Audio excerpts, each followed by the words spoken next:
Naka-move on na ba ang lahat? Matapos ang halalan, may nanalo. May natalo, may nagbunyi, at may nalungkot. Pero ngayon, ilang linggo na ang lumipas. Kamusta na sila? At higit sa lahat, kamusta na tayo?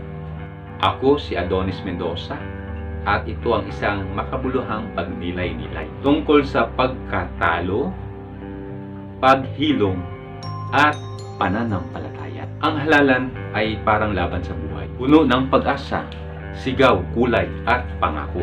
Pero hindi lahat ay nanalo. May mga dating senador, mayor, at bagong mukha sa politika na hindi pinalad. Maging ang kanilang mga taga-suporta ay sugatan ang mga puso.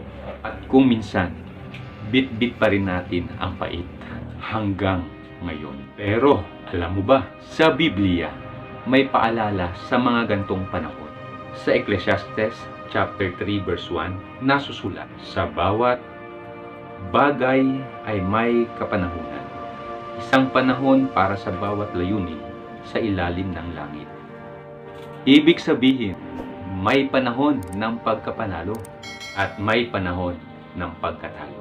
Pero, ang mas mahalaga ay may panahon ng pagkatuto.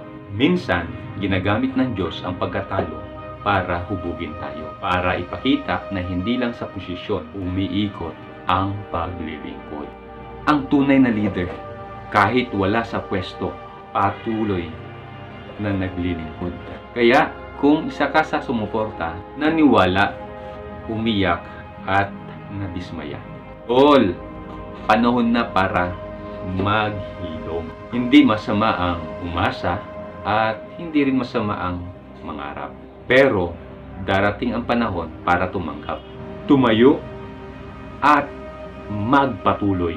Tulad ng sinasabi ng Roma chapter 8, verse 28, alam natin sa lahat ng bagay, gumagawa ang Diyos para sa kabutihan ng mga umiibig sa Kanya. Tol, may layunin ang lahat kahit sa pagkatalo at sa panahon ng paghilom. Baka doon pa natin matuklasan mas malalim na plano ng Diyos.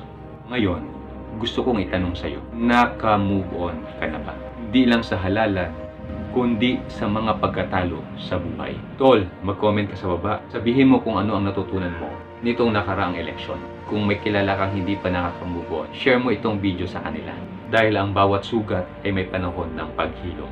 Ako si Adonis Mendoza na nagsasabing ang tunay na tagumpay ay yung natutong tumayo kahit pagkatapos ng pagkatalo. Hanggang sa susunod na pagnilay-nilay mga tol, ingat kayo. God bless. Mga tol, kung kailangan nyo ng mga educational content para sa inyong mga anak, subscribe nyo ito mga tol. Thanks for watching mga tol. Kindly like, share, and subscribe.